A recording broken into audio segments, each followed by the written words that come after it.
করার জন্য যে 5টা জায়গায়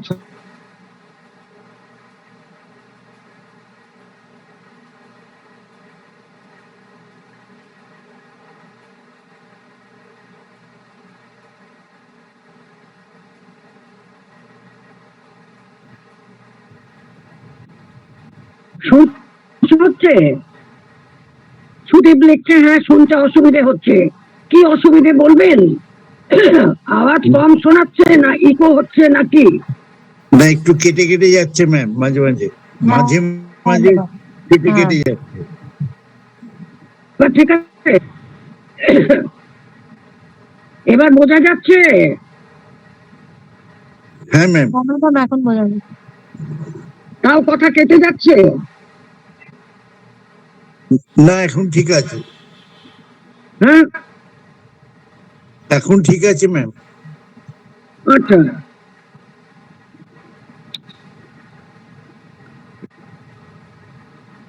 এখন এটা বেদের সূক্ত আছে, এই যো জালবান ঈশতর ঈশনিভিষ, তাহলে যে জালবান যিনি শাসন করেন ঈশনিভিষ তার নির্দেশিকা দিয়ে। এখন আমরা সকলেই যে নেটের যারা পরিচালনা করছেন জালবান আছেন তাদের ভরসায় আছি। আমি এখানকার ব্রডব্যান্ডের যারা ডিল করে টরে কানেকশন দেয় তাদের সাথে শুনতে পাচ্ছেন তো? হ্যাঁ ম্যাম, হ্যাঁ স্পষ্ট স্পষ্ট শুনতে পাচ্ছি ম্যাডাম। স্পষ্ট আছে? একদম স্পষ্ট।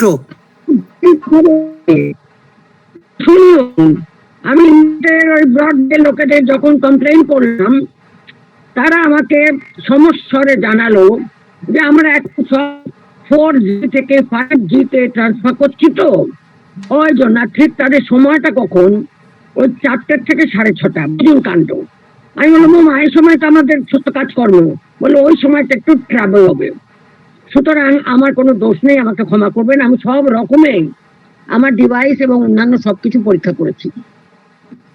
গতদিন যে দুটো ইম্পর্টেন্ট পয়েন্ট আমি আলোচনা করেছিলাম সেটা আজকে আপনাদের আমি পাঠিয়েছি গ্রুপে।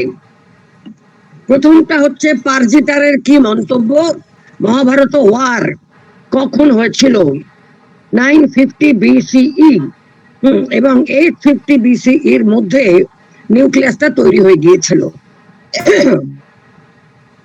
এরপরে আর একটা পয়েন্ট ছিল, এই ঐতিহাসিকতা বা সময় গণনা, কাল গণনা তারা কি করে করছেন। একটা কানেকশন পাওয়া গেছে পুরাণের রাজবংশাবলী বংশানুচরিতং যে অংশটা পুরাণের পঞ্চলক্ষণের মধ্যে, সে বংশানুচরিত অংশে মহাপদ্ম নন্দবংশের যে মহাপদ্ম নন্দ সিংহাসনে আরোহণ করেছিলেন সেই বছরটার সঙ্গে এই কুরুক্ষেত্রে কুরুবংশ রাজারা কে কখন ছিলেন, পরীক্ষিতের নাতি, পরীক্ষিতের প্রপৌত্র। পরীক্ষিত হচ্ছে অর্জুনের পৌত্র, তার ছেলে হচ্ছে এই জনমেজয়, হ্যাঁ সে হচ্ছে অর্জুনের প্রপৌত্র হলো। আবার সেদিক থেকে আরো 3 পুরুষ এগিয়ে গিয়ে পরীক্ষিতের প্রপৌত্র হচ্ছে ওই কালসিংহ কে একজন, আচ্ছা অধিসিংহ, এই তার সঙ্গে মহাপদ্মনন্দ সমকালীন, অথবা আর একজন রাজা নাম নোটটা আপনাদের দিয়ে দিয়েছি তার সঙ্গে সমকালীন। যাই না হোক, বেবি লাল এবং পারজিতার এরা দুজনেই প্রায় যে মতটা দিয়েছে ওই 950 খ্রিস্টপূর্বাব্দ থেকে 50 খ্রিস্টপূর্বাব্দ মহাভারতের নিউক্লিয়াসের জন্ম, বীজ গ্রহণ। শোনা যাচ্ছে তো? হ্যাঁ ম্যাডাম এখনো পর্যন্ত যাচ্ছে ভালো। ঠিক আছে,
অ্যাস্ট্রোলজি একটা রমা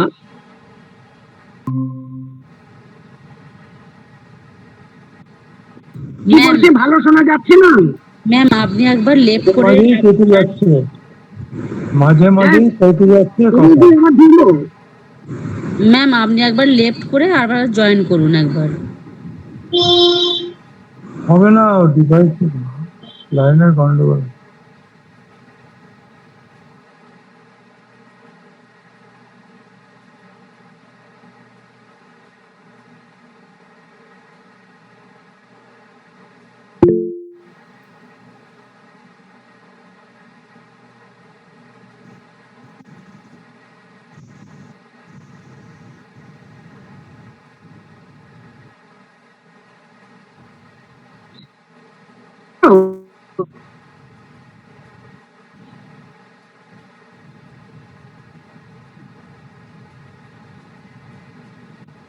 শোনা গেল?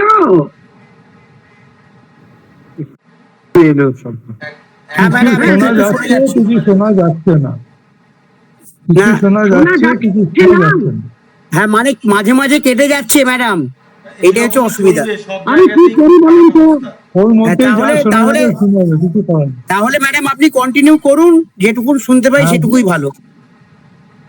আচ্ছা, যা শোনা যাবে তাই এইটুকু বুঝেছি তো। অ্যাস্ট্রোনমি, অ্যাস্ট্রোনমি যেটা, সেটা হচ্ছে গণিত জ্যোতিষ। শুনতে পেয়েছেন? গণিত জ্যোতিষ, হ্যাঁ ম্যাডাম অ্যাস্ট্রোনমি, সেটা ছিল বেদাঙ্গ, 6 বেদাঙ্গের জ্যোতিষ। সেটা ছিল গণিত জ্যোতিষ, অ্যাস্ট্রোলজি না, অ্যাস্ট্রোনমি। আর বর্তমানে যেটা খুব চলছে অ্যাস্ট্রোলজি, সেটাকে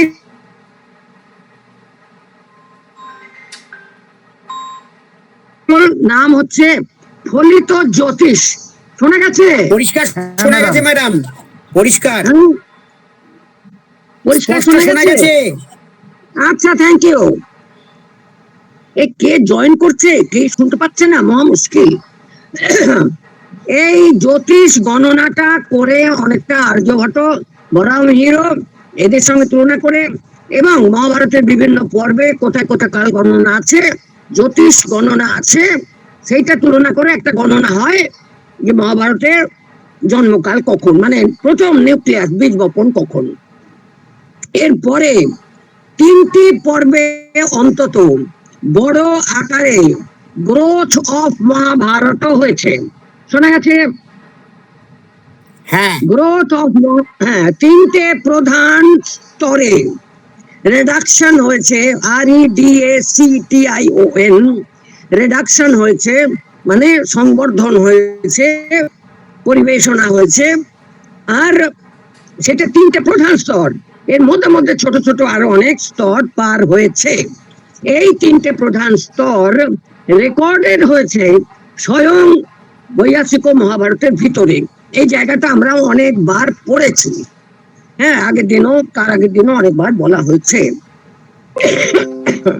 গতদিন যে পারজিটার এবং SP Goldman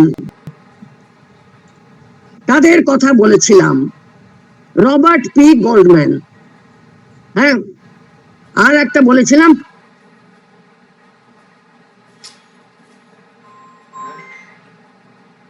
950 BCE for the Bharata battle. আর অধিসীম কৃষ্ণ যে হচ্ছে গ্রেট গ্র্যান্ড সন অফ পরীক্ষিত, সেটা হলো 850 BCE। তাহলে অধিসীম কৃষ্ণ ওই কুরুবংশের রাজত্ব, যুধিষ্ঠিরের পরে, অর্জুনের পরে, 6 পুরুষ পরে, তার যদি 850 BCE হয়, তাহলে কুরুক্ষেত্রের যুদ্ধ তারও 100 বছর পিছনে। এইটা পারজিটারের মত, 950 BCE। এবং এই জন্যই আজকে ঐতিহাসিকরা বলছেন যে মহাভারতের মূল অংশ, অধিকাংশ বৈদিক গ্রন্থের পূর্বে, মহাভারতের কাহিনীর জন্ম বা তার structure, the nucleus of Mahabharata, সেটার সময় কখন? ঋগ্বেদ বাদে অন্যান্য সকল বৈদিক গ্রন্থের অধিকাংশের পূর্ববর্তী, অর্থাৎ বৈদিক পর্বের, বৈদিক কাল ও পর্বের মধ্য গগন থেকে শেষ লগ্ন পর্যন্ত মহাভারত রূপে রূপান্তরে জন্ম নিতে থেকেছে। তাহলে সেই সময়টা কখন হবে? আমরা আগেই আলোচনা করেছিলাম যে 1500 থেকে 2000 খ্রিস্টপূর্বাব্দ, কারণ বেদ যদি 2500 থেকে 3000 খ্রিস্টপূর্বাব্দ হয় অ্যাজ পার উইন্টারনেটস, তাহলে ওই সময়টা হচ্ছে 1500 থেকে 2000 খ্রিস্টপূর্বাব্দ, মহাভারতের সময়। এইখানে দেখবেন খুব একটা বেশি বিরোধ হবে না আমাদের পরম্পরার যারা মহাভারত বিশেষজ্ঞ আছেন তাদের সঙ্গে।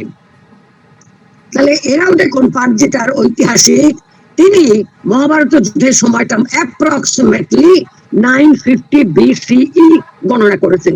তাহলে তার কিছু পরেই কি হবে, 900 BC এর মধ্যে মহাভারতের জন্ম হয়েছে।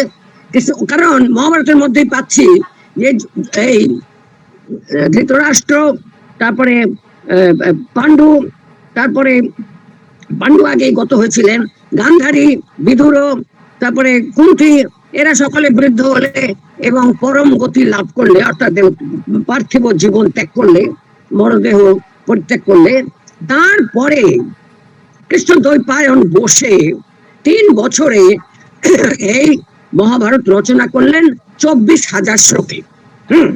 তাহলে এই সময়টা প্রাচীনতম সময় হবে। তারপরে আসছে বৈশম্পায়নের সময়, যে বৈশম্পায়ন জনমেজয়ের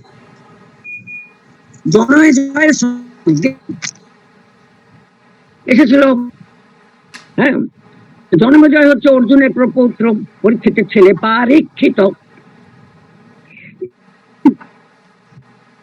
ছেলে হলো জনমেজয়। আর এই জনমেজয়ের যজ্ঞে বৈশম্পায়ন পাঠ করলো। কতটা শ্লোক? 1 লক্ষ।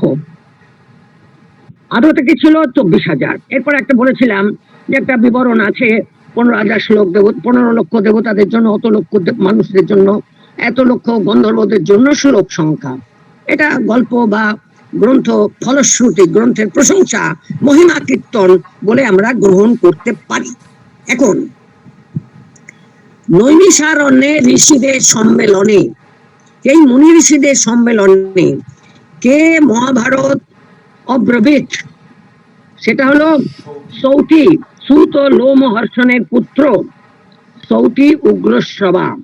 উগ্রশ্রবা কথাটার মানে নীলকণ্ঠ শর্মা, যিনি ভারত ভাবদ্বীপ নামে 16শ-17শ শতকে কি রচনা করেছেন? একটি টিকা রচনা করেছেন বৈয়াসিক মহাভারতের হরিবংশ বাদ দিয়ে। তিনি মানে নীলকণ্ঠ শর্মা বা নীলকণ্ঠ চতুর্ধর একই ব্যক্তি। বলছেন উগ্রশ্রবা কথার অর্থ অধিগত উপনিষদ রহস্য। এই উপনিষদের মর্মার্থ উপলব্ধি করেছেন, জ্ঞান করেছেন, আয়ত্ত করেছেন, অধিগত করেছেন। আর একটা কথা আলোচনা করেছিলাম যে মহাভারতের যত টিকা আছে, টিকা পরম্পরা চর্চা করেছিলাম। প্রাচীনতম হচ্ছেন দেববোধ, তার টিকার নাম হচ্ছে জ্ঞানদীপ। প্রত্যেক টিকার নাম, যতগুলো টিকা আছে 16, 17, 18টা পর্যন্ত মহাভারতের উপরে, অধিকাংশের নামের শেষে সমাজের অন্তিম সদস্য মানে ফাইনাল মেম্বার, কম্পাউন্ড ওয়ার্ড হচ্ছে দীপ বা দীপিকা, মানে আলোকবর্তিকা। যে আলোক আমাদের জ্ঞানের অন্ধকার দূর করবে এবং মহাভারত সম্পর্কে যে অজ্ঞতা তাকে দূর করবে। শুধু অজ্ঞান দূর করবে তা নয়, মহাভারতের অর্থকে প্রকাশ করবে। আলো কি করে? অন্ধকারে কিছু দেখতে পাচ্ছিলাম না, এই যে দেখতে পাচ্ছি না, জ্ঞান করতে পারছি না, বুঝতে পারছি না, এটা হলো অজ্ঞান। সেটাকে দূর করলো। শুধু তা করলো না, অন্ধকারে কি আছে, বই আছে কি, ঘট আছে কি, চেয়ার আছে কি, টেবিল আছে কি, গর্ত আছে, সেটাও দেখিয়ে দিল। এর অধিকাংশ টিকাকার তাদের টিকার নাম এসেছে দীপ বা দীপিকা, প্রকাশিকা। বেশিরভাগই দীপ কথাটা রেখেছেন। একজন মাত্র বিমল বোধের পরে, মানে প্রাচীনতম নাম পাচ্ছে দেববোধ, তারপরে হচ্ছে বিমল বোধ, তার টিকার নাম হচ্ছে টিপ্পনী। হ্যাঁ, কিংবা দুর্ঘট পদ ভঞ্জিকা, মানে শুধুমাত্র অতি কঠিন অতি দুর্গহ শব্দগুলো ব্যাখ্যা করেছেন। এর পরেই আছে চতুর্দশ শতাব্দীতে বাঙালি বরেন্দ্র ভূমির মানুষ অর্জুন মিশ্র টিকাকার। অর্জুন মিশ্র একজন বাঙালি টিকাকার। তার থেকে কতদিন পরে, 100 বছর পরে হরিদাস সিদ্ধান্ত বাগীশ কি হলো, বিংশ শতাব্দীতে এসে মহাভারতের টিকা করলেন। সমগ্র মহাভারত বাদে হরিবংশ, টিকার নাম ভারত কৌমুদী, মানে মহাভারতের জন্য চাঁদের জ্যোৎস্না। এখন এছাড়াও আরো বাঙালি টিকাকার আছেন। জগদীশ চক্রবর্তী, তিনি টিপ্পনী রচনা করেছেন অথবা টিকা নাম দিয়েছেন নিজের টিকার। আর একজন বাঙালি টিকাকার হচ্ছেন পরমানন্দ ভট্টাচার্য, এই সপ্তদশ অষ্টাদশ ঊনবিংশ শতকের মানুষ। সৃষ্টিধর একজন, যিনি ব্যাকরণের অনেক টিকা রচনা করেছেন, তিনিও মহাভারতের টিকা রচনা করেছেন।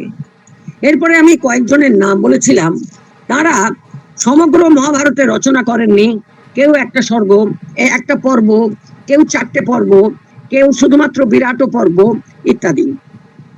আর অর্জুন মিশ্রের বৈশিষ্ট্য বলেছিলাম, তার মানে এখন যাদের টিকা সম্পূর্ণরূপে পাওয়া যাচ্ছে, মানে দেববোধ, বিমল বোধ, সর্বজ্ঞ, শাণ্ডিল্য, মাধব, এই যে 5 জন টিকাকারের নাম করেছেন অর্জুন মিশ্র, এদের মধ্যে কেবলমাত্র দেববোধ আর বিমল বোধ এদের টিকার খণ্ডাংশ মাত্র পাওয়া গেছে।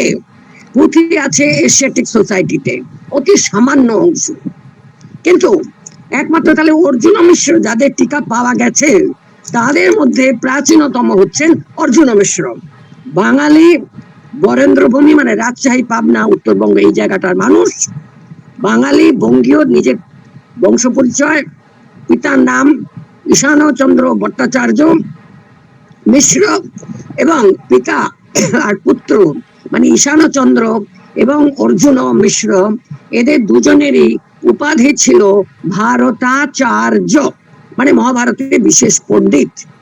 আর পিতা ঈশানের আরো একটা উপাধি ছিল, সেটা হচ্ছে পাঠক রাজ। ঈশান মহাভারত পাঠ করতেন, মানে কথকতা করতেন ব্যাখ্যা সহকারে, মুখে ব্যাখ্যা। লিখিত কোনো টিকা ঈশান চন্দ্রের পাওয়া যায়নি। আর একটা কথা, যারা মহাভারতের টিকা রচনা করেছেন, অধিকাংশের নামের পাশে একটা উপাধি ছিল, যেমন এই ভারতাচার্য।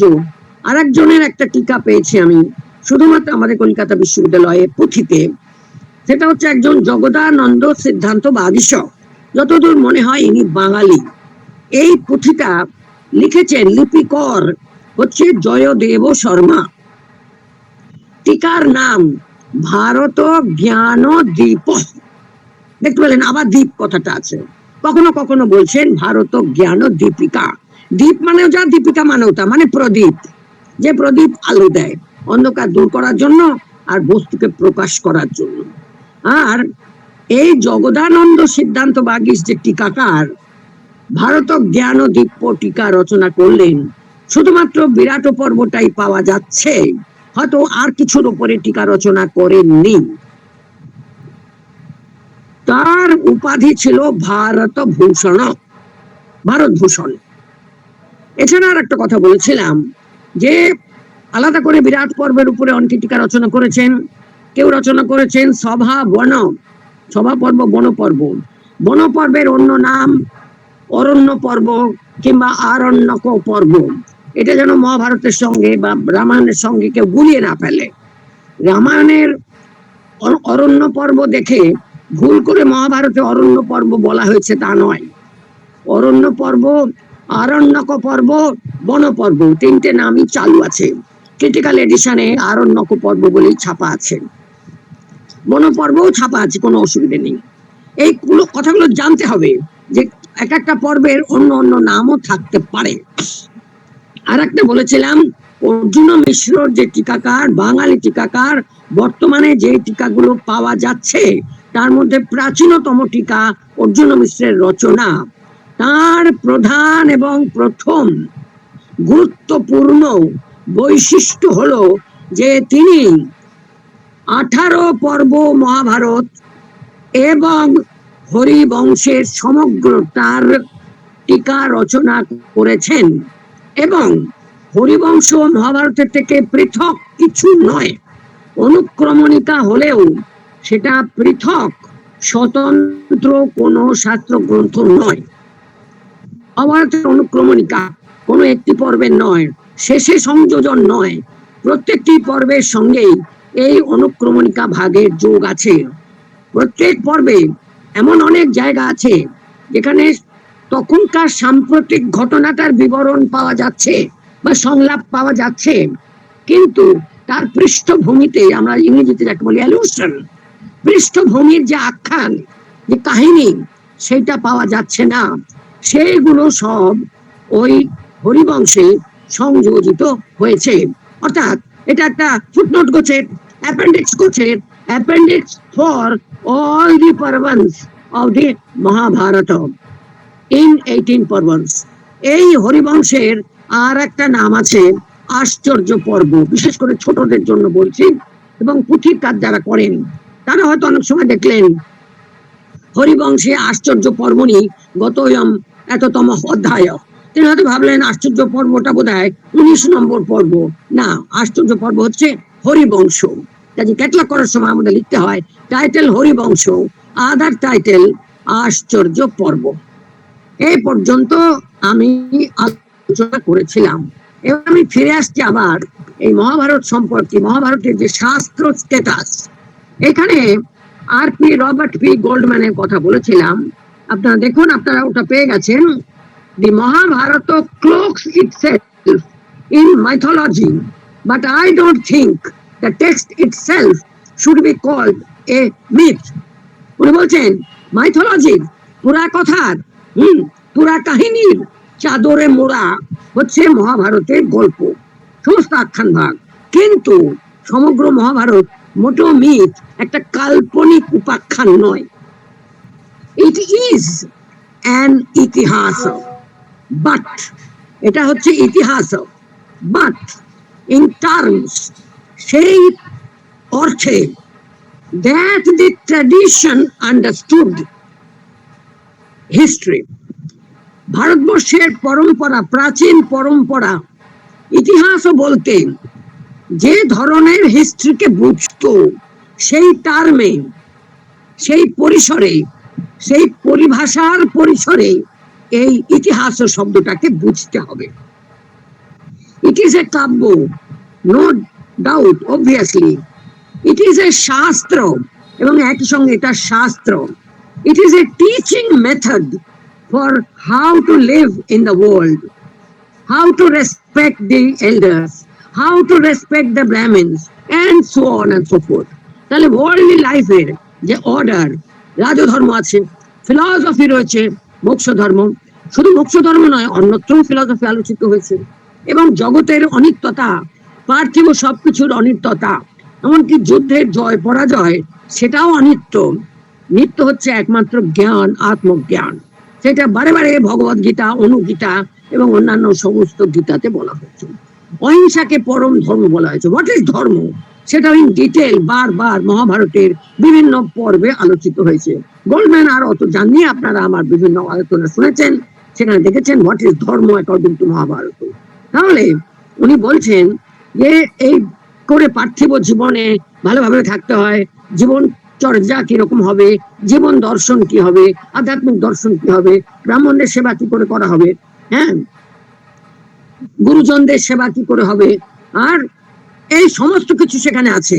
তো ইট ইজ এ শাস্ত্র, এবং যেভাবে বলা হয়েছে তাতে কাব্যরস নেই, কথা বলা যাবে না, গল্প, আখ্যান ইত্যাদি, সে তো কাব্য। আচ্ছা, so in answer to the question, তো যদি কেউ প্রশ্ন করে is it history or mythology, এটা ইতিহাস না কল্প কথা, mythology, I would say yes, আমি বলবো হ্যাঁ, it is both of those things, মানে it is history and also mythology, and great deal more, এবং হিস্ট্রি আর মিথোলজি ছাড়িয়ে আরো অনেক কিছু, এই আত্মদর্শন, জীবন দর্শন, পার্থিব দর্শন, রাজধর্ম, মোক্ষ ধর্ম, সমস্ত কিছু, এবং অজস্র অজস্র অজস্র পুরা কথা, যা পরম্পরায়, লোক পরম্পরায় ভারতবর্ষে মুখে মুখে চালু ছিল। এই কোটেশনটা আমি আপনাদের আগের দিন বলেছিলাম, আজকে শোনা গেল তো? এখন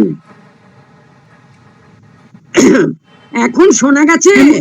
হ্যাঁ হ্যাঁ ম্যাডাম, পরিষ্কার এখন আচ্ছা ঠিক আছে, আমার গলা চিড়ে ভেঙে যাচ্ছে, আচ্ছা এত জোরে কথা বলতে হচ্ছে।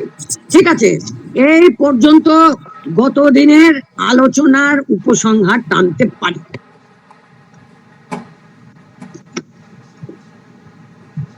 আজকে নানা কারণে আমি ক্লাসটা খুব লম্বা করতে পারবো না, এই জন্য আমি, আচ্ছা আর একটা কথা বলেছিলাম আগের দিন, যে স্বতন্ত্র ভাবে মহাভারতের যেমন 4টে পর্ব কিংবা একটা পর্ব, তার সেই একটা পর্ব যেখানে বেশিরভাগটাই ছিল বিরাট পর্ব।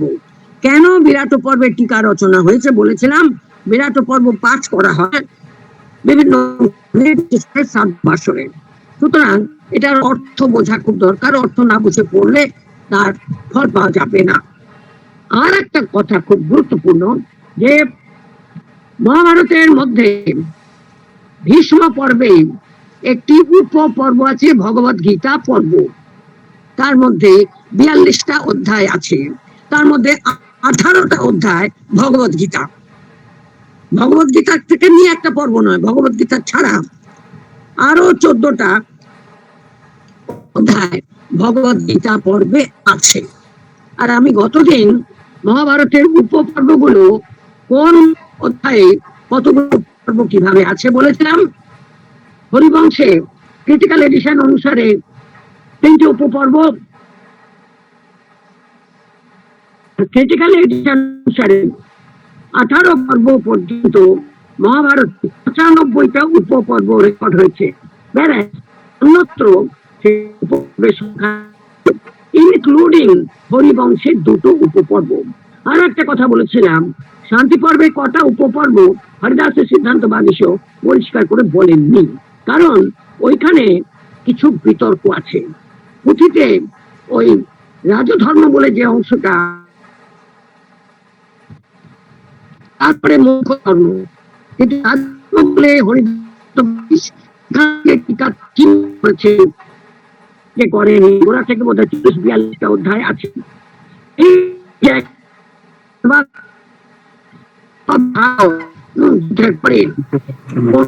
থাকবে করছেন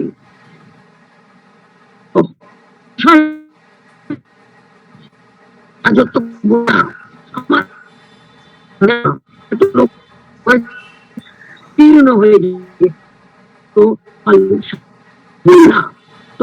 সব ভাইরা, এবং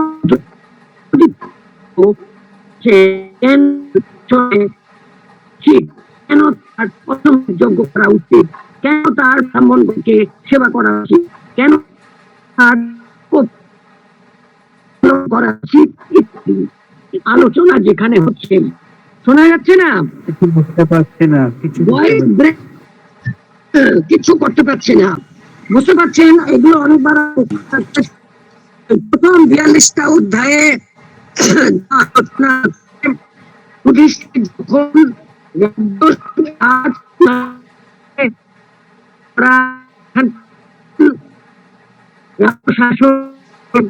চাইছে না, আগ্রহ, তখন চার ভাই দ্রৌপদী পর্যন্ত যুধিষ্ঠিরকে বোঝাচ্ছেন কেন তা সিংহন আর রাজ্য শাসন করা। এবার ভেঙে গেল, জোড়া গেল তো, বোঝা গেছে? না ম্যাম, বোঝা যাচ্ছে না, ভীষণ ভয়েস ব্রেক হলো বুঝে নিতে হচ্ছে, জায়গাটাতে। আমি বেরিয়ে না, বুঝে নিতে আবার হচ্ছে। বুদ্ধি দিয়ে বুঝে নিতে হবে, শব্দ দিয়ে না।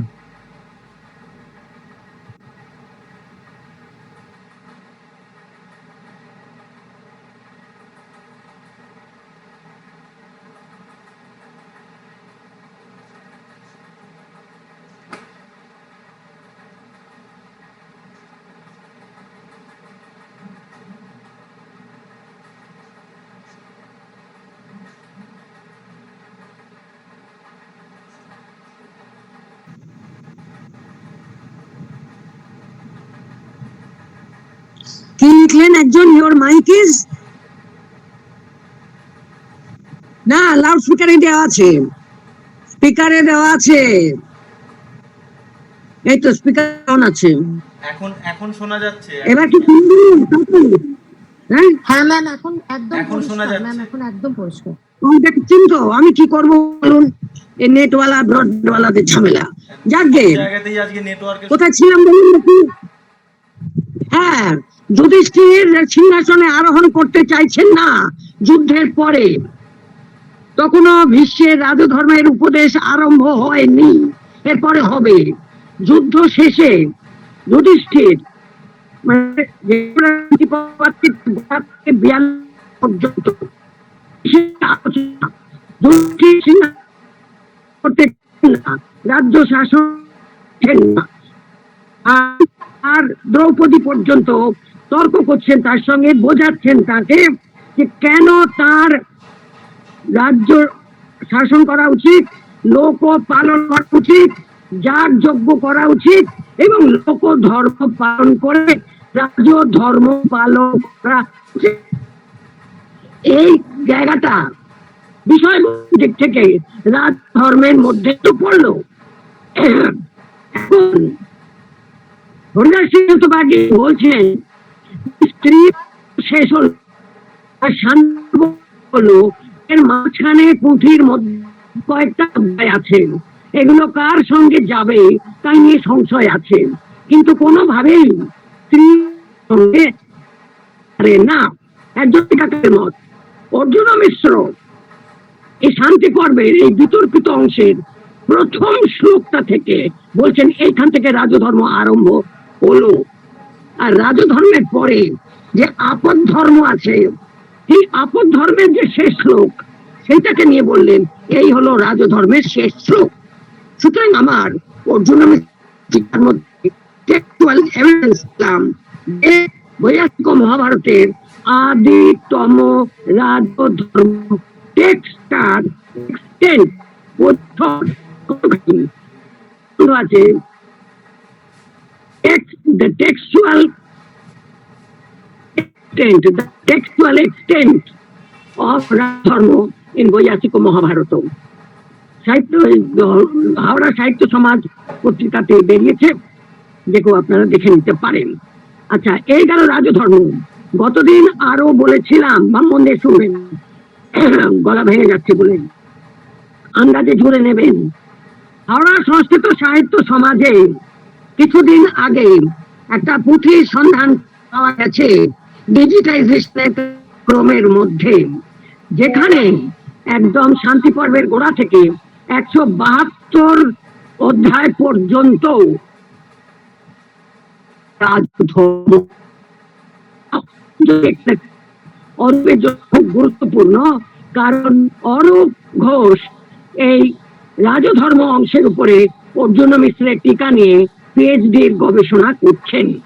কাজে যেমন আমি দেখতে পেলাম অর্জুন মিশ্র এটা নিয়েছিলেন, তার মানে এটা পরম্পরা ছিল, বঙ্গদেশে হয়তো পড়া ছিল, কারণ এই যে পুঁথিটা আমরা পেয়েছি 172 অধ্যায় এবং ক্রিটিক্যাল এডিশন 172 অধ্যায়টা হচ্ছে আপদ ধর্মের শেষ। আবার বলছি, রাজধর্ম আপদ ধর্ম, তারপরে মোক্ষ ধর্ম, কিন্তু আপদ ধর্মটা আসলে রাজধর্মের মধ্যেই, এটা অর্জুন মিশ্র বলছেন তার টিকাতে। আর আমরা ওই শুধু মহাভারতের পুঁথিটা পেলাম, সেখানেও ওই 172 অধ্যায় পর্যন্ত গিয়ে বলছে এই পর্যন্ত হলো রাজধর্ম।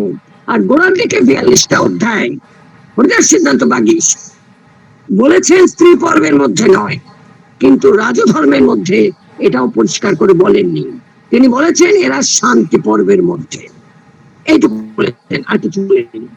সেটাই আমরা এগিয়ে গেছি, অর্জুন মিশ্রের টিকা পেয়েছি, আর এই পুঁথিটাও পেলাম, আমরা নিঃসন্দেহ হতে পারলাম। কারণ আপদ ধর্ম আপদকালে বিপদে নর্মাল যে রাজধর্ম বর্ণাশ্রম ধর্ম, হ্যাঁ, 4 বর্ণ 4 আশ্রম এবং তাদের মধ্যে মধ্যে আরো যে বর্ণ বিভাগ, আশ্রম বিভাগ, বিপদ, বিশেষ বিপদ, প্রায়শ্চিত্ত ইত্যাদি, এবং আপদকালে কোন ধর্ম হবে, তখন স্বাভাবিক ধর্ম পালন করার মতন রাজনৈতিক সামাজিক পরিস্থিতি নেই যুদ্ধকালে, বা কোন সংকটের সময় ভূমিকম্প হয়েছে, শত্রু আক্রমণ করেছে, সবাই পালাচ্ছে, সেই সময় তো সব ধর্ম পালন করা যাচ্ছে না, সমস্ত আচার অনুষ্ঠান পালন করা যাচ্ছে না, তখন কোন ধর্ম পালনীয় হবে? তা সেটা দেখবে কে? সেটা গাইডলাইন দেবে কে? সেটা মানুষকে গাইড করবে, বোঝাবে কে, কনভিন্স করবে কে? নেতা, এখনকার দিনে রাজনৈতিক নেতারা করছেন, সরকার করছে, তখন কে করবে? রাজা করবে। কাজে আপদ ধর্ম কি করে পালিত হবে তার কে গাইড করবে কে? সেটা পালনে নেতৃত্ব দেবে কে? সেটা পালনে নেতৃত্ব দেবেন স্বয়ং রাজা। অতএব থিওরিটিক্যালি, লজিক্যালি আপদ ধর্ম রাজধর্মের বাইরে হতে পারে না। এডিশনও কিন্তু আপদ ধর্মকে ধর্মের বাইরে রেখেছে। ঠিক আছে,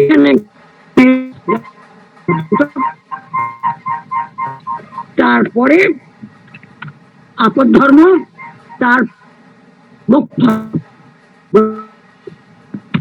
এই পর্যন্ত গেল। এটা বোঝা গেছে? টেক্সটের স্ট্রাকচার শোনা গেছে? হ্যাঁ ম্যাম, তাপস কিছু শোনা গেছে? হ্যাঁ ম্যাম শোনা হ্যাঁ, যাচ্ছে। হ্যাঁ, ঠিক আছে, বোঝা গেল। আচ্ছা, থ্যাংক ইউ, থ্যাংক ইউ। এবারে আমি টেক্সট থেকে খানিকটা অংশ বলছি, যেটাকে বলছে উগ্রশ্রবা, ওই মুনি ঋষিদের বলছে। আগের দিন, এর আগে আগে খানিকটা পড়া হয়েছে, বলেছিলাম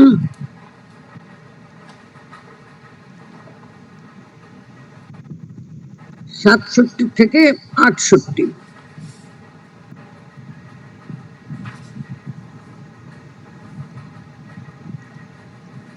এখানে বাংলাটা বলছি। কৃষ্ণ দ্বৈপায়ন, যেখানে কৃষ্ণ দ্বৈপায়ন আছে, হরিদাস সেনদাদু বাগিচ কিন্তু ব্যাসদেব ব্যাসদেব করে গেছেন, এখন হয়তো আমরা তা করবো না।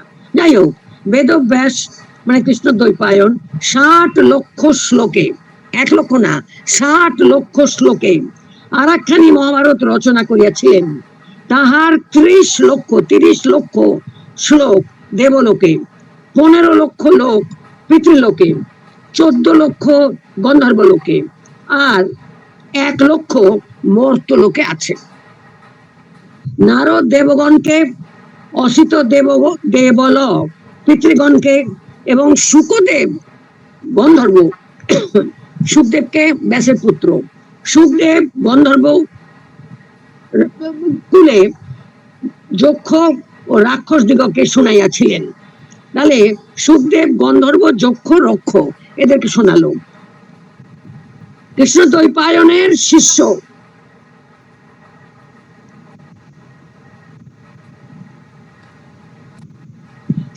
ব্যাস আছে, এখানে ব্যাস আছে। বেদব্যাসের শিষ্য ধর্মাত্মা বৈশম্পায়ন সমস্ত বেদবিদ গণের মধ্যে শ্রেষ্ঠ বৈশম্পায়ন মুনি এই মনুষ্য লোকে 1 লক্ষ শ্লোকাত্মক মহাভারত কি করেছিলেন? উক্তবান, কৃতবান নয়, প্রণীতবান নয়, বলছেন উক্তবান বৈশম্পায়ন। অস্মিংস্তু মানুষে লোকে বৈশম্পায়ন উক্তবান শিষ্য ব্যাসস্য ধর্মাত্মা সর্ববেদ বিদাং বরহ।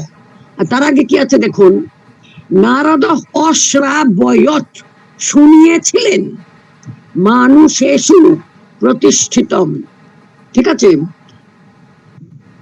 নারদ অশ্রাবয়ত দেবান, অসিত দেবল পিতৃন মানে অশ্রাবয়ত শুনিয়েছিল, গন্ধর্ব যক্ষ রক্ষাংশী গন্ধর্ব লোক, যক্ষ লোক এবং রক্ষগণকে শ্রাবয়া মাস শ্রুধাতু নিচ শুনিয়েছিল কে? শুক। এবার ব্যাসের শিষ্য হচ্ছে পুত্র ধর্মাত্মা, সমস্ত বেদজ্ঞদের মধ্যে শ্রেষ্ঠ বড়, সেই বৈশম্পায়ন উক্তবান কোথায়? অস্মিন মানুষে লোকে, এই পার্থিব মনুষ্য লোকে। কতটা? 1 শত সহস্রং, 100,000, মানে 1 লক্ষ। এখন ময়া উক্তম, আমিও সেই কথাই বলবো, দেখছেন বারবার বলবো, উক্তবান শ্রাবয় মাস, উক্তবান শ্রাবয় মাস, একমাত্র ওই 24,000 শ্লোক যখন, তখন আছে চক্রে ক্রে ধাতুর প্রয়োগ। আচ্ছা, এরপরে বলছেন যে বৈশম্পায়নের কথাটা বলে নিয়ে কি করলো, এটাকে সৌতি উগ্রশ্রবা, লোমহর্ষণ সুতের পুত্র সৌতি উগ্রশ্রবা আরম্ভ করলো, মনীষীদেরকে যে বলতে আরম্ভ করলো, কি দিয়ে আরম্ভ করলো, দুর্যোধন মন্যুময় মহাদ্রুম। দুর্যোধন হচ্ছে একটা ক্রোধময় বিরাট গাছ, মহাদ্রুম। স্কন্ধ কর্ণ, গাছের স্কন্ধদেশ, মানে যেখান থেকে ডালগুলো বের হয় কাণ্ড। সেটাকে বলে গাছের কাঁধ। এখনো গাছ কাটার সময় দেখবেন ওই গাছ কাটার লোকেরা বলে এই কাঁধটা কাটবো না ওই কাঁধটা কাটবো। হ্যাঁ, আচ্ছা, মন দিয়ে শুনবেন এদের কথা। এরা কিন্তু এই ভাষাগুলো এখনো বলছে, যে মানে পুরো সংস্কৃতের ভাষাটা রেখে দিয়েছে। সেই যে ক্রোধময়, হ্যাঁ, একটা বিশাল গাছ হচ্ছে দুর্যোধন। তো ময়রটা কি, মন্যু মানে ক্রোধ, ময়রটা বিকারে নয়, স্বরূপে, তৎপ্রকৃত বচনে ময়ট, পাণিনির সূত্র আছে, জন্য আনন্দময় মানে অন্নময় আত্মা, মানে অন্যের বিকার নয়, আনন্দের বিকার নয়, ওখানে বিকারে ময় নয়। যেমন জলময়, তার মানে জলের বিকার বাষ্প নয়, জলময় মানে প্রচুর জল, জলই স্বরূপ। সমুদ্র হচ্ছে জলময়, মানে সমুদ্রের স্বরূপ হচ্ছে জল। তৎ প্রকৃত বচনে, যার কথা বলা হচ্ছে তার স্বরূপ যখন বলা হয় তখনও ময়ট, এই ময় প্রত্যয় হয়। তাহলে মন্যময় মানে ক্রোধময়, মহাদ্রুম মানে শুধুই ক্রোধই হচ্ছে দুর্যোধনের স্বভাব। আর তার কাঁধ, মানে কাঁধ থেকে হাত পাত বেরোতো, কাঁধ হচ্ছে কর্ণ, স্কন্ধ কর্ণ। শকুনি তস্য শাখা, দেখতে পাচ্ছেন, শকুনি হচ্ছে একটা শাখা নয়, শাখা বহু বচন, তার শাখা সমূহ। দুঃশাসন কি, দুঃশাসন পুষ্প ফলে, ফুল আর ফল, সমৃদ্ধে অনেক সমৃদ্ধ, অনেক ফুল অনেক ফল। দুঃশাসনের ছল চাতুরীর আর শেষ নেই, দুষ্কর্মের আর শেষ নেই।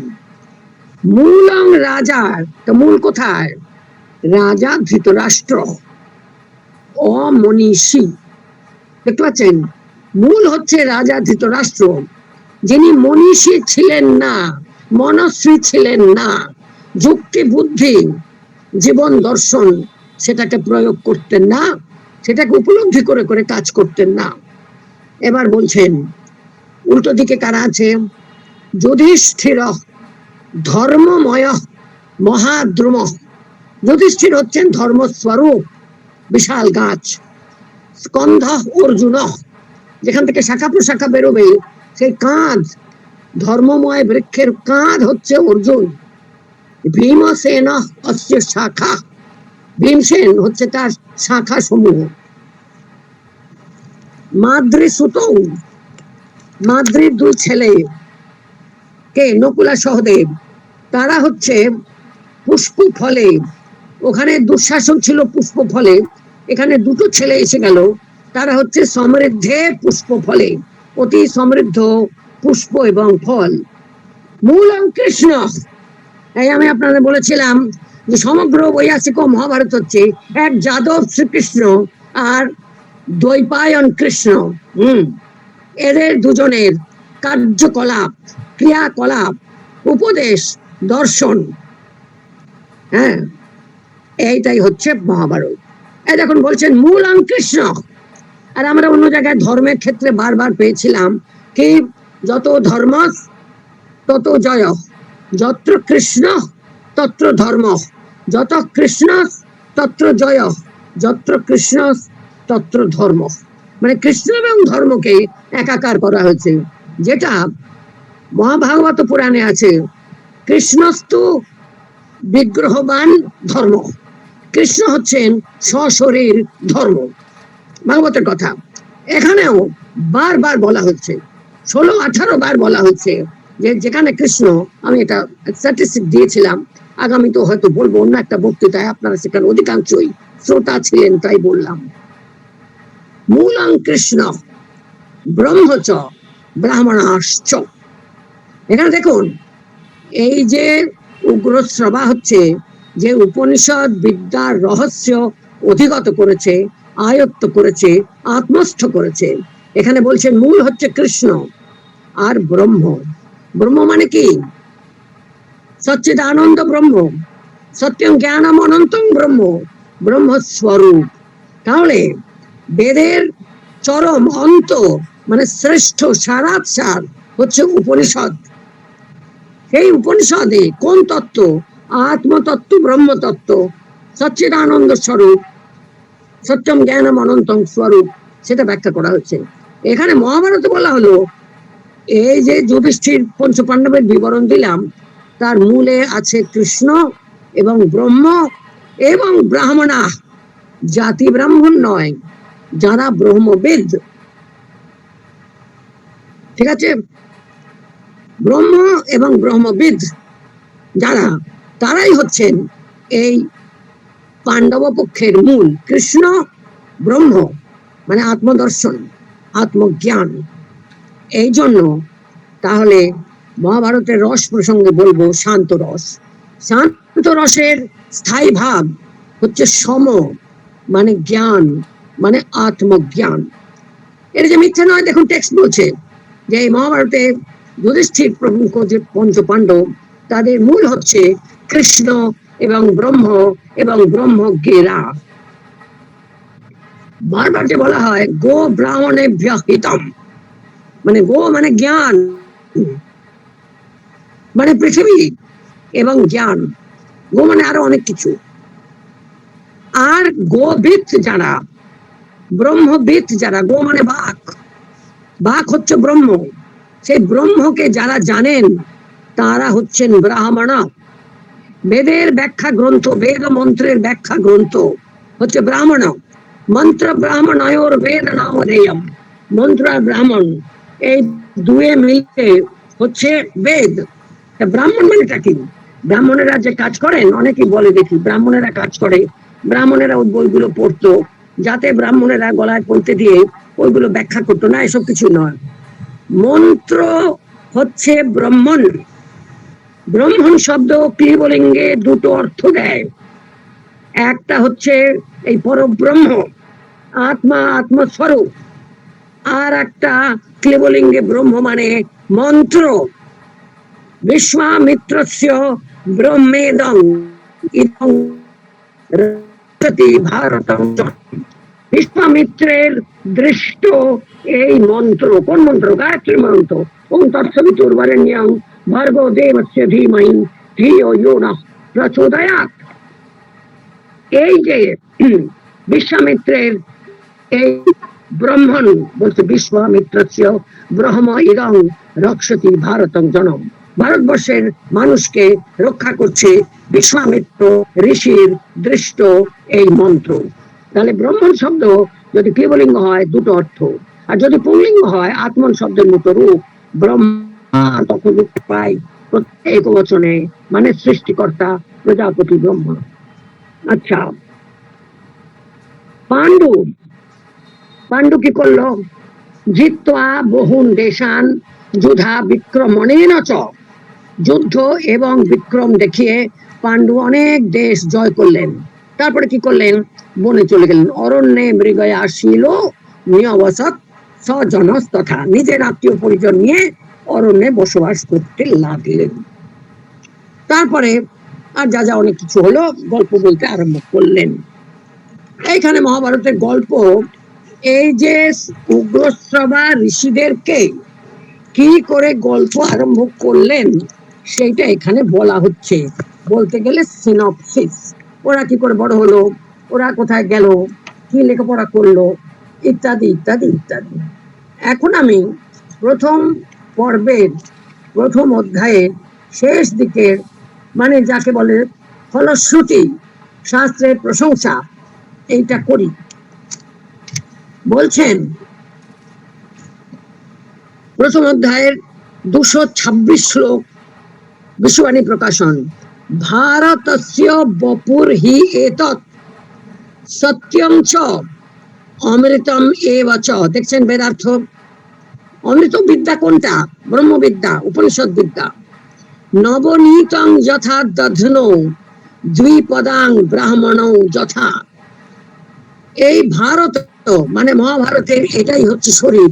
এর আগে ওই ছোট গল্প করে বলে গেল সূচিপত্রটা বলতে গেলে, যেখানে সত্য আছে এবং অমৃত জ্ঞান আছে। এটা হচ্ছে দইয়ের মধ্যে যেমন মাখনটুকু, নবনীতং যথা দধন, দইয়ের মধ্যে দধির মধ্যে যেমন মাখনটুকু, আর দ্বিপদের মধ্যে দুটো পাওয়ালা মানে মানুষদের মধ্যে ব্রাহ্মণ যেমন শ্রেষ্ঠ। এরপরে বলছেন হ্রদানাম দধি শ্রেষ্ঠ। হ্রদ মানে এখানে জলাশয়, লেক না। সমস্ত জলাধারের যেখানে জল আছে তাদের মধ্যে সব থেকে বড়, সব থেকে শ্রেষ্ঠ কে? উদধিস, সমুদ্র। আজকাল ম্যাডাম পার্বতী আর ম্যাডাম আরো যারা যারা আছেন, দেবব্রত স্যার, তাপস স্যার, অন্য যারা আছেন আরো স্যার ম্যাডাম, সবাইকেই বলছি আজকাল MA 4 সেমেস্টার এমনকি PhD করতে এসছে, কোর্স ওয়ার্কে দেখেছি উদধি মানে বলতে পারলো না। তারপরে বললাম জলধি মানে বলুন, বললো হ্যাঁ হ্যাঁ মেঘ। তাহলে উদধি মানে কি? মেঘ। এই হচ্ছে অবস্থা। তাহলে পয়োধি, অম্বুধি, অম্বোধি কি করে হবে? তার মানে বলতে পারছে না। ওই পুঁথির কাল গণনার সময় শব্দ আসে, আমি তখন কি করবো? আর ম্যাডাম পার্বতীর মতো অত ব্যাকরণ ব্যাখ্যা করলে বুঝি খুব কষ্ট হবে, ওরাও মার খাবে, আমিও মার খাবো। আমি তখন বলি শুনুন, জলবাচক যত শব্দ, তারপর শুনে রাখুন, ওই কি বলে সুদীপ আছেন তিনিও, আরো অন্য যারা আছেন শুনতে পারেন স্যার ম্যাডামরা। আমি তখন বলি যত শব্দ আছে শেষকালে ধয় রহস্যই দিয়ে কি করে হলো জানার দরকার নেই, শব্দটা পুংলিঙ্গ। আর তার আগে জলবাচক শব্দ আছে, অর্থাৎ জলবাচক শব্দের শেষে যদি ধয় রহস্যই থাকে আর শব্দটা পুংলিঙ্গ, তার মানে সমুদ্র। এবারে জলবাচক শব্দ বুঝে নেবেন, পয়, অম্ভ, হ্যাঁ, তারপরে অম্বু, বাড়ি, জল, নীর, এরকম উদক, উদ, এসব মানে হচ্ছে জল। আচ্ছা, তাহলে সমস্ত জলাশয়ের মধ্যে সমুদ্র হচ্ছে শ্রেষ্ঠ। গৌর বরিষ্ঠা চতুষ্পদাম, চতুষ্পদ প্রাণী গণের মধ্যে, প্রাণী সকলের মধ্যে গরু হচ্ছে শ্রেষ্ঠ। যথা এতানি ইতিহাসানাং তথা ভারতম উচ্চতে। যেমন এতগুলো কার কার মধ্যে শ্রেষ্ঠ বললাম, সেই রকম সমস্ত ইতিহাসের মধ্যে ভারতম উচ্চতে। এখানে নির্ধারণ ষষ্ঠী হয়েছে, মানে শ্রেষ্ঠম, বরিষ্ঠম, হ্যাঁ, এটা যাবে ওখানে বিশেষণ, অনুবৃত্তি ধরতে হবে। যথা এতানি, এই যেগুলো বললাম এইগুলো যেমন যেমন, ইতিহাস তথা সেই রকমই, ইতিহাসানাম শ্রেষ্ঠম উদ্ধার করলাম, উচ্চতে ভারতম মানে মহাভারতম। দেখতে পাচ্ছেন মহাভারতের আর এক নাম কি? ভারত সংহিতা। আচ্ছা, হ্রদের মধ্যে যেমন সমুদ্র শ্রেষ্ঠ, চতুষ্পদ জন্তুগণের মধ্যে যেমন গরু শ্রেষ্ঠ, তেমনি ইতিহাস সমূহের মধ্যে এই মহাভারত শ্রেষ্ঠ। বহু বচন দিয়েছেন, লক্ষ্য করতে হবে। তাহলে ইতিহাস আনাম, পেয়েছিলাম আগামী তো অনেকে, কিন্তু এই যে মহাভারত, এর তুল্য ইতিহাস আর নেই, এমন ইতিহাস আর কেউ কখনো বলেনি। কিন্তু অতীতে অনেক ইতিহাস হয়েছে, ভবিষ্যতেও আরো অনেক ইতিহাস হতেই থাকবে। এরপরের শ্লোকটা খুব ইন্টারেস্টিং। যে ব্যক্তি এই অধ্যায়গুলো পড়ে, এই মহাভারত পড়ে, তার অনেক পুণ্য হয়, তার পিতৃগণ সন্তুষ্ট হন এবং যথাযোগ্য লোক প্রাপ্ত হন। এরপরে ওই শ্লোকটা আছে, ইতিহাস পুরাণাভ্যাম বেদং সমুপবৃংহয়েৎ বিভেত্যল্পশ্রুতাদ বেদো মাময়ং প্রহরিষ্যতি অথবা প্রতরিষ্যতি, ক্রিটিক্যাল এডিশনে। এই ব্যাখ্যা আমি আগে দিয়েছি।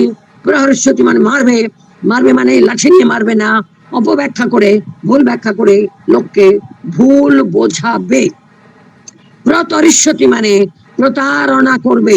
কে? অল্পজ্ঞ। অল্পশ্রুতাৎ বেদ বিভেতি, অল্পজ্ঞের কাছে বেদের বড় ভয় যে আমাকে প্রতারণা করবে, আমাকে মারবে। তাই সেই অল্পজ্ঞদের জন্য বেদার্থম, বেদকেই উপবৃংহয়েত অথবা বেদং থম উপবৃংহয়েত, বেদকেই আরো অনেক বিস্তৃত করে বাড়িয়ে তুলে উপস্থাপনা করিবে। কিসের দ্বারা? ইতিহাস ও পুরাণাভ্যাম, ইতিহাসের দ্বারা এবং পুরাণের দ্বারা। এবার দেখছেন আমি গোড়াতেই পুরাণ কাকে বলে, পুরাণের মধ্যে ইতিহাস আছে, হ্যাঁ, আর ইতিহাস কত রকমের, একনায়ক বহুনায়ক সব বলে দিয়েছি।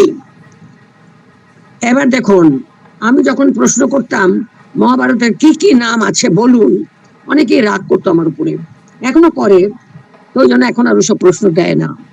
এই কথাগুলো মহাভারতের মধ্যেই আছে, ইন্টারনাল এভিডেন্স, যে মহাভারতকে বলা হয় পঞ্চম বেদ, মহাভারতকে বলা হয় ভারত সংহিতা, মহাভারতকে বলা হয় জয় বা জয় সংহিতা, মহাভারতকে বলা হয় কার্ষ্ণ বেদ, কৃষ্ণ দ্বৈপায়ন প্রোক্ত বেদ মানে বেদার্থ, বেদে জানা আছে। তাই তাই এখানে উপদেশ হয়েছে সবিস্তারে। তাই এটা শাস্ত্র। আর পি গোল্ডম্যানের কথা বললাম একটু আগে, আপনারা পেয়েছেন। ইট ইজ অলসো এ শাস্ত্র। কিরকম শাস্ত্র বলেছে আগের দিন, ওই কথা বলে আজকে শেষ করব। কার্ষ্ণং বেদম ইমাং বিদ্বান শ্রাবয়িত্বা, নিজে জ্ঞান করে এই কার্ষ্ণ কৃষ্ণ দ্বৈপায়ন প্রোক্ত এই বেদকে জ্ঞান করে বিদ্বান এবং অপরকে শ্রবণ করিয়ে, অন্যকে শুনিয়ে অর্থম অশ্নুতে সে চরিতার্থ লাভ করে, পুরুষার্থ হয় এবং অন্যান্য বহু পাপের থেকে সে মুক্ত হয়। তারপরে কি ফলশ্রুতি মানে শাস্ত্র গ্রন্থ প্রশংসা, যে সূচি হয়ে অধ্যায় পাঠ করে, পর্বে পর্বের অধ্যায় পাঠ করে, তার অনেক পুণ্য হয়। অধীতং ভারতং তেন, যে এই ভারতকে অধীত করেছে, অধিগত করেছে, পাঠ করেছে, তেন কৃৎস্নং স্যাৎ, তার সব কিছু পাওয়া হয়ে গেছে। ইতি মে মতিস, কর্তায় ষষ্ঠী, আমি এটা মনে করছি। বর্তমান কালে প্রযুক্ত কৃত প্রত্যয়ের প্রয়োগে কর্তায় ষষ্ঠী, ইতি মে মতিস, ইতি মে মতম, মে মানে মম, মানে এইটাই আমি মনে করছি, এটাই আমার মত। এখানে মে কর্তায় ষষ্ঠী, বিকল্প মম। যশ্চৈনং শ্রীনিবাত নিত্যম, যে নিত্য এই কথা শ্রবণ করে। আর সং, এটা হচ্ছে কি আর্ষ শাস্ত্র, হ্যাঁ, অপৌরুষেয় নয়, পৌরুষেয়, ঋষি প্রোক্ত। এজন্য বলেছিলাম জাহ্নবী কুমার ভৌমিক প্রমুখ কি বলেছেন, আর্ষ মহাকাব্য, হ্যাঁ, ন্যাশনাল এপিক বলতে জানি। কেন? এই কথাটা আমরা গ্রন্থের মধ্যে, শাস্ত্রের মধ্যেই পাই। ইমং কার্ষ্ণম আর্ষম যহ শৃণোতি শৃণুয়াত নিত্যম, শ্রদ্ধা সমন্বিত, শ্রদ্ধা সহকারে, তার দীর্ঘ আয়ু হয়, কীর্তি হয়, আর সর্বলাভ করে। নর, যে মানুষ এটা করে, সব নরলোকের কথা হচ্ছে। চত্বারো একত বেদা, চত্বারো বেদা একত, একদিকে আছে 4 বেদ, ভারতং চৈব একত, অন্যদিকে দাঁড়িপাল্লায় আছে মহাভারত, এই মহাভারত। আর সংভারতম পুরা কিল সুরৈ সর্বৈশ, সমস্ত দেবতারা সুরগণ অতি অতীতকালে সমেত্য একসঙ্গে জোট বেঁধে তুলয়া ধৃতম, তুলাদণ্ডে দাঁড়িপাল্লায় ধরেছিলেন। চতুর্ভ্যঃ সরহস্যেভ্যঃ বেদেভ্যঃ হি অধিকং যদা, 4 বেদ রহস্যযুক্ত, বেদ মানে বেদাঙ্গ সহ, তার আরো যা যা রহস্য বিদ্যা গ্রন্থ আছে, বেদ রহস্য গ্রন্থ সব একদিকে, তাদের থেকেও, হ্যাঁ, অধিকং তদা প্রভৃতি লোকেস্মিন, মানে এই ভারত তার থেকে অধিকং যদা, যদা যেহেতু দুটোই হবে, যখন এবং যেহেতু, এই চতুর্ভ সহস্রভ্য বেদভ্য অধিকং ভারতম যদা, যখন এটা পুরাকালে হলো, কখন, যখন দেবতারা এই দুদিকে, একদিকে মহাভারত রাখলেন আর একদিকে আর সব বেদ এবং তার সাঙ্গপাঙ্গকে রাখলেন। তদা প্রভৃতি লোকেস্মিন মহাভারতম উচ্চতে, সেই থেকে এর নাম হলো মহাভারত। তাই দেখতে পাচ্ছেন গ্রোথ অফ মহাভারত কি করে হলো, এটা হচ্ছে, তাই বললেন মহত্বে চ গুরুত্বে চ, এর মহান ভাবে, তাৎপর্যে এবং গুরুত্বে, গৌরবে, অর্থ গৌরবে, তাৎপর্য গৌরবে, ধ্রিয়মানম যত অধিকম, এই সমস্ত দিকে এই ভারতম যেহেতু অধিকম ধৃতম ধ্রেয়মানম, মহত্বাৎ ভারবৎবাৎ ছ মহাভারত উচ্চতে, এটা মহৎ এবং ভারবৎ, এটা হচ্ছে পপুলার ইটিমোলজি। হ্যাঁ, মহত্বে চ গুরুত্বে চ ধ্রেয়মানং যত অধিকম মহত্বাৎ ভারবৎবাৎ চ মহাভারতম উচ্চতে, নিরুক্তমস্য যো বেদ সর্ব পাপৈ প্রমুচ্যতে। এই মহাভারতের নিরুক্ত ইটিমোলজি, তাৎপর্য আর পদ নির্মাণ শৈলী যে জানে, সে সমস্ত পাপ থেকে মুক্ত হয়। কোন তপস্যা এমন কিছু দিতে পারে না, সমস্ত বেদবিধি সাধারণভাবে যা দিতে পারে না, সেই সমস্ত পাপকে এই মহাভারত পাঠ ধ্বংস করতে পারে। এখন মহাভারত শাস্ত্র শোনা যাচ্ছে? হ্যাঁ ম্যাডাম, পরিষ্কার যাচ্ছে? পরিষ্কার শোনা যাচ্ছে। আচ্ছা, এবার পরিষ্কার বলছি। 6:30 বেজে গেছে তো, এই জন্য ওরা বোধ হয় এখন 5G 6G বন্ধ করেছে। এখন শুনুন, শাস্ত্র ভারতবর্ষের পরম্পরায় 3 প্রকার, অনেকবার বলেছি, এর আগেও বলেছি, আবার বলছি। প্রভু সম্মিত, যেমন বেদ সত্যং বদ ধর্মং চর আদেশ করছে, স্বাধ্যায়াৎ ন প্রমোদিতব্যম, সত্যাৎ ন প্রমোদিতব্যম, ধর্মাৎ ন প্রমোদিতব্যম, সব বিধি বিধি বিধি অথবা নিষেধ নিষেধ নিষেধ আদেশ করছে। শ্রদ্ধায়া দেয়ম অশ্রদ্ধায়া অদেয়ম, মাতৃদেব ভব পিতৃদেব ভব, সংবিদা দেয়ম শ্রেয়া দেয়ম হ্রেয়া দেয়ম, সবকিছু বলে যাচ্ছে। দেবে দেবে দেবে, মানে এটা বিধি, বিধিলিং যৎ প্রত্যয়। আচ্ছা, এটা হলো প্রভু সম্মিত। আর হচ্ছে শাস্ত্র সুহৃত সম্মিত। সুহৃত মানে বন্ধু, বন্ধু নয়, সুহৃতকে সুহৃতই বলতে হবে। কারণ ভারতবর্ষের সংস্কৃত ভাষায়, এই যে আমরা সাদা বাংলায় সবাইকে বন্ধু বলছি, ইংরেজিতে ফ্রেন্ড বলে যাচ্ছি, জার্মান ভাষায় কিন্তু এটা নয়। জার্মান ভাষাতে সবাইকে বলবে না, বলবে আমার পরিচিত বেকান্টে, বা পুরুষ হলে বেকান্টার, আর যদি এক জায়গায় কাজ করে তাহলে বলবে কলিগ। আর খুব হয় যার সঙ্গে পারিবারিক সম্পর্ক, সে হলো ফ্যামিলি ফ্রেন্ড। আর ব্যক্তিগত ভাবে যার সঙ্গে খুব অঙ্গ, তাকে বলবে ফ্রেন্ড। যাকে তাকে ফ্রেন্ড বলে জার্মানরা বলবে না। দেখুন, ইংরেজিতে অত কাণ্ড কারখানা নেই, একটা কলিগ আছে, একটা ফ্রেন্ড আছে, যাই হোক। আর এখন বর্তমান বাংলায় হিন্দিতে কিন্তু তা নয়, একটা আছে মিত্র, মানে সহকর্মী, ছাত্র হোক, পঠন দশায় হোক, আত্ম দশায় হোক, হচ্ছে মিত্র। এই জন্য দেখবেন এই বক্তৃতার সময়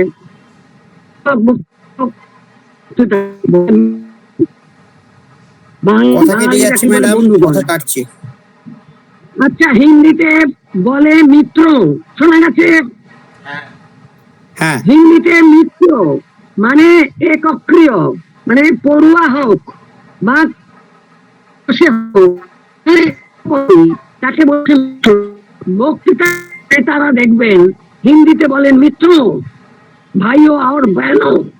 বাঙালিরা বলে, বাঙালিদের বক্তৃতায় নেতারা বলেন বন্ধুগণ, হ্যাঁ, ভাই বোনেরা মায়েরা। সংস্কৃত ভাষায় কি আছে? 4টে শব্দ। ম্যাডাম পার্বতী, ডক্টর দেবব্রত আমায় ক্ষমা করবেন। আচ্ছা, একটা বলছেন বন্ধু, সে বন্ধুকে যার বিচ্ছেদে থাকা যায় না, ঠিক আছে, বন্ধু বিনে প্রাণ বাঁচে না, বন্ধুকে ছাড়াছাড়ি করে থাকা যায় না, ভালো লাগছে না, তাহলে অত্যাগ সহন বন্ধু। আর সুহৃদকে সদৈ বানুমত সদা এব অনুমত, সব সময় সঙ্গে সঙ্গে আছে, হ্যাঁ, বুঝিয়ে বুঝিয়ে মনের কথা বলে অনুমত। আমি যা মনে করছি সেই কথাটাই ও বলছে, আবার ও যা বলছে আমারও সেটা বেশ লাগছে, ও আমাকে বেশ বুঝিয়ে বুঝিয়ে বলছে, যুক্তি দিয়ে তর্ক দিয়ে, তার মাঝখানে আরো একটা গল্প বলে, সেই গল্পটা বলতে বলতে তার বক্তারা প্রোটাগনিস্টরা আবার একটা গল্পের মধ্যে চলে যাচ্ছে। বেশ রোচক ভঙ্গিতে সুহৃদ আমার কাছে শাস্ত্র উপস্থাপন করে। আর একটাকে সুহৃদ হলো একম ভাবে মিত্রম, এক কাজ যারা করছে তারা হচ্ছে মিত্র, হ্যাঁ, কলিগ। আর কে সখা, সমপ্রাণ সখা মত। হিন্দিতে একটা কথা আছে না, হামদম দোস্ত, মানে হচ্ছে সমপ্রাণ। সংস্কৃত কি বলবে তাকে? হামদম দোস্ত, যে সে হচ্ছে সখা, একই প্রাণ। তাহলে অর্জুন আর কৃষ্ণ তারা ছিলেন সখা, তাদের মন প্রাণ এক। এখন শাস্ত্র আবার সুহৃদ কি হলো? শাস্ত্র সুহৃদ হলো বুঝিয়ে বুঝিয়ে যুক্তিতর্ক দিয়ে কঠিন দুরূহ বেদার্থকে, হ্যাঁ, একটু সরল করে রোচক করে উপস্থাপন করছে। যত শাস্ত্র, ইতিহাস ও পুরাণ এবং অন্যান্য যত শাস্ত্র, যত টিকা, মূল শাস্ত্রের যত টিকা, সেগুলো সবই সুহৃদ সম্মিত। আর এরপরে তৃতীয় প্রকার শাস্ত্র হচ্ছে কান্তা সম্মিত কাব্য নাটক আদি। তারা সবাই জানেন যে কাব্য হচ্ছে কেমন, কান্তা সম্মিত উপদেশ দেয়, কান্তা সম্মিত উপদেশ যুজে কাম্য কাব্য যশসে অর্থকৃতে শিবে তরক্ষতে, অমঙ্গল নাশ করে শিবে তর, অশিব যা, অর্থাৎ অমঙ্গল তাকে নাশ করে, ক্ষতি করে তার, মানে তাকে বিনাশ করে। যশসে কাব্য যশ এনে দেয়, যে কাব্য পড়ছে, কাব্য অভিনয় করছে, কাব্য পাঠ করছে, কিংবা যে কাব্য রচনা করছে, সকলেই যশ হয়, অর্থকৃতে টাকা পয়সাও রোজগার হয়। হ্যাঁ, তাহলে আর কি উপদেশ যুজে, সে উপদেশও দান করে। কি করে? কান্তা সম্মিত তয়া ক্রিয়া বিশেষণে তৃতীয়া। কিরকম? ওই প্রকৃতাদি সব বার্তিক সূত্র টুত্র আপনারা বলবেন। আমরা বলছি যে সংস্কৃত ভাষায় ক্রিয়া বিশেষণে তৃতীয়া বিভক্তি হচ্ছে, যেটা প্রকৃতাদি বহুপ্রসংখ্যানমের মধ্যে ধরা হয়েছে। যদি ক্রিয়া বিশেষণটা নিজে বিশেষণ হয় তাহলে দ্বিতীয় হয়, দ্রুতং গচ্ছতি, মধুরং গায়তি, শীঘ্রম আগচ্ছ, এইসব। কিন্তু যদি ওই ক্রিয়া বিশেষণটা একটা বিশেষ্য শব্দ হয়, যেমন বেগেন ধাবতি, কিন্তু সবেগং ধাবতি, সবেগটা বিশেষণ শব্দ কিন্তু বেগটা বিশেষ্য শব্দ। এইরকমই এখানে হচ্ছে কান্তা সম্মিত, এটা হচ্ছে বিশেষণ শব্দ, কিন্তু কান্তা সম্মিততা তৎস ভাবস্থ তলৌ, কান্তা সম্মিততা মানে কান্তা যুক্ত হওয়ার ভাব, এটা একটা বিশেষ শব্দ হয়ে গেল। এই বিশেষ শব্দতে তৃতীয় বিভক্তি হলো লতয়া, কান্তা সম্মিত, ওই তা থেকে তয়া, মানে কান্তা সম্মিত ভাব হয়ে কি করে? উপদেশ করে। তাহলে শাস্ত্র তিন প্রকার, প্রভু সম্মিত, সুহৃদ সম্মিত, কান্তা সম্মিত। ইতিহাস ও পুরাণ, রামায়ণ মহাভারত পুরাণ উপপুরাণ, আরো যত আখ্যান কাহিনী যা যেখানে আছে, যত ব্যাখ্যা গ্রন্থ, সব হচ্ছে যুক্তি তর্ক দিয়ে, উদাহরণ ও প্রত্যুদাহরণ দিয়ে, কাউকে খণ্ডন করে, কাউকে মন্ডন করে, কাউকে গ্রহণ করে, কাউকে পরিত্যাগ করে, কিন্তু বুঝে বুঝে, with argumentation and substantiation of statements, সেটা যখন হচ্ছে সেটা হচ্ছে সুহৃদ সম্মত শাস্ত্র সম্মিত।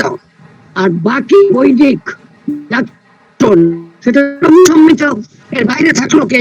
কাব্য নাটক আদি বিনোদনের যা কিছু, সেটাও শাস্ত্র, অলঙ্কার শাস্ত্র, কিন্তু কান্তা সম্মিত, ঠিক আছে। আর মূল কাব্য যে, সেও শাস্ত্র, কিরকম? কান্তা সম্মিত। প্রেয়সী যেমন প্রেয়সী প্রেমিকা যেমন কিছু বললে বায়না করলে আবদার করলে সেটাকে প্রেমিক রাখবে, সে যে বলে মধুর বলে, সেই রকমই কাব্য ম্যাডাম এখানে শোনা গেল না।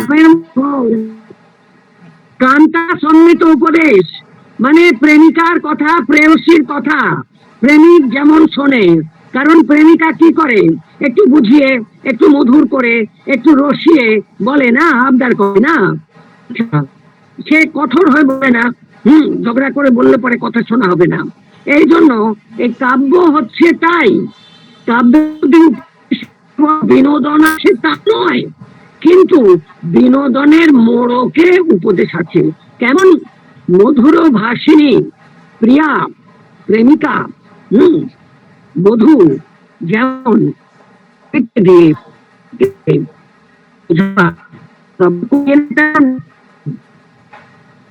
এখন এই যে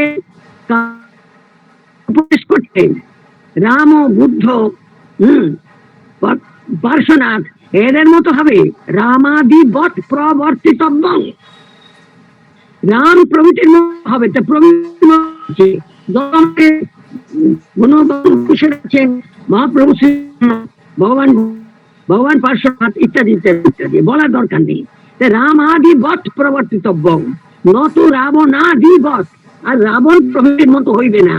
রাবণ প্রভৃতিটাকে বুদ্ধের শত্রু মারব, রামের শত্রু রাবণ, এইরকম যত যত যত মহাপুরুষ আছেন তাদের যারা শত্রু, যেমন মহাপ্রভু শ্রী চৈতন্যকে যারা যারা আক্রমণ করেছিলেন, আমাদের মহাপুরুষ শ্রী শ্রী পরম পুরুষ রামকৃষ্ণকে কতজন আক্রমণ করেছিল, দক্ষিণেশ্বর মন্দিরে কতজন আক্রমণ করেছিল, তাকে বের করে দেবার উপক্রম করেছিল, তারা হচ্ছে ওই আদির মধ্যে সব পড়ে। তারা কিরকম হবে? বিবেকানন্দ বৎ প্রবর্তিতব্যম, শ্রী রামকৃষ্ণ বৎ প্রবর্তিতব্যম, মহাপ্রভু শ্রী চৈতন্য বৎ প্রবর্তিতব্যম, তথাগত বুদ্ধবৎ প্রবর্তিতব্যম, হ্যাঁ পার্শ্বনাথ বৎ প্রবর্তিতব্যম, রামবৎ প্রবর্তিতব্যম, ন রামদানিবৎ ন শত্রুবৎ, এতে সাং শত্রুবৎ। ঠিক আছে, মহাপুরুষানাং শত্রুবৎ ন কর্তব্যম ন প্রবর্তিতব্যম। ঠিক আছে, তাহলে কাব্যের মধ্যেও খালি বিনোদন তাইরে নাইরে না আছে, হ্যাঁ খানটা লারে লাপ্পা তা নয়। একটু হালকা কথা বললাম, কিছু মনে করবেন না। অনেকেই মনে করে যে এন্টারটেইনমেন্টের মধ্যে আবার শাস্ত্র কোত্থেকে এলো? হ্যাঁ এলো, কারণ এন্টারটেইনমেন্ট যদি তোমাকে বিপথে নিয়ে যায় তাহলে একটু মুশকিল আছে না। এন্টারটেইনমেন্ট কখনোই এমন হবে না যা বিপথে নিয়ে যায়। আজকে কি বলছে? যা সংবিধান বিরোধী হয়, যা দেশদ্রোহিতার উস্কানি দিলেও দিতে পারে, সামান্যতম যদি সম্ভাবনা থাকে, তখন সেন্সর হচ্ছে না, আবার অপপ্রয়োগও হচ্ছে। সে সব দিক থেকে রক্ষা করতে হবে। এত সব বুঝে বিনোদন হচ্ছে, যুক্তি তর্ক বাদ দিয়ে, শাস্ত্র বাদ দিয়ে, ঔচিত্য বাদ দিয়ে তো বিনোদন হচ্ছে না। তাই বলছে সেটাও শাস্ত্র, কিন্তু একটু মধুর রসান্বিত শাস্ত্র, কান্তা সম্মিত শাস্ত্র, কমনীয় রূপে, রমণীয় রূপে, মধুর রূপে এই শাস্ত্র আমাদের কাছে উপস্থিত। বোঝা গেছে সব? হ্যাঁ ম্যাডাম, খুব সুন্দর পরিষ্কার। 3 রকমের শাস্ত্র, তার উদাহরণ হ্যাঁ ম্যাডাম, রামায়ণ, মহাভারত, পুরাণ, উপপুরাণ ইত্যাদি আরো যতই ধরনের শাস্ত্র আছে, পৌরুষেয় শাস্ত্র, সেগুলো হচ্ছে কি সুরহিত, সম্মত নয়, সম্মিত, ময় রহস্যকার, দন্তস্ব অনুস্বর ময় রহস্যই, কান্তা সংমিত আর প্রভু সংমিত। আজকে এ পর্যন্তই রাখছি। অনেক ধন্যবাদ আপনাদের অনেক ম্যাডাম, ধন্যবাদ। আপনারা শুনেছেন, আনন্দ পেলাম। আজকে আমার একটু অসুবিধা ছিল, ভেবেছিল এতক্ষণ চালাতে পারবো না, কিন্তু ধ্বনি ভঙ্গ হয়ে আমার সময় বাড়িয়ে দিল। আপনারা আমাকে ক্ষমা করবেন। অনেক অনেক ধন্যবাদ। আপনি একটু গরম জল পান করুন, গলাকে বিশ্রাম দিন। আমাকে ওষুধ হিসেবে খেতে হবে হ্যাঁ, গরম জল, তার মধ্যে আবার নুন দিয়ে, হ্যাঁ আবার লবঙ্গ ফুটিয়ে অনেক করতে হবে এখন। অনেক অনেক ধন্যবাদ পার্বতী ম্যাডাম, ধন্যবাদ। আপনাদের কথা পরের দিন শুনলো। আপনি পার্বতী ম্যাডাম এবং ডক্টর দেবব্রত আরো যারা স্যার ম্যাডাম আছেন, আপনারা একটু লিখে আমি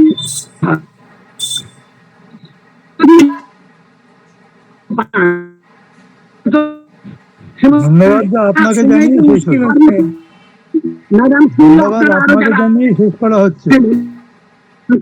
আমি ধন্যবাদ দিয়ে গেলাম।